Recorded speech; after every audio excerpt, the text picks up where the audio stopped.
Mga langga, ito na si Inday Ems. Patapos na siyang maglinis sa kukok ko. Yan na ang kukok ko ngayon. Ang galing niyang maglinis. Pero usog. Ayan, mga langga. Nilagyan na niya ng ano yan na rin? Colorless. Nilagyan na niya ng colorless. Si Inday Ems alaga ng kuko. Yan si Inday Ems. Kaya pag halimbawa matagal siyang makapunta dito sa akin, hanapin ko talaga siya. Kasi siya lang ang nakapag-relax sa kuko ko. Ayan na po.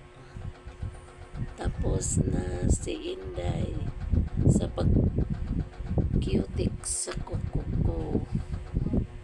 Yan, colorless. Ang daming kulay ng niya. Mga pang bagong uso yung kulay mo din, no? Yun. Dami. Yan. Meron pa nga hindi ko dinala eh. Bigat na. Ganun ba? Hmm.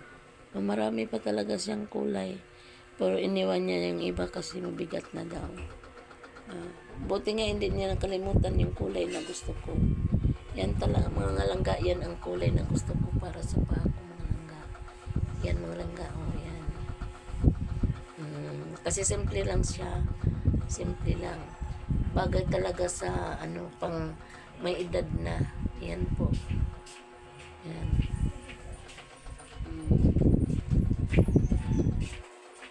Ganito si Inday Ems pag maglinis.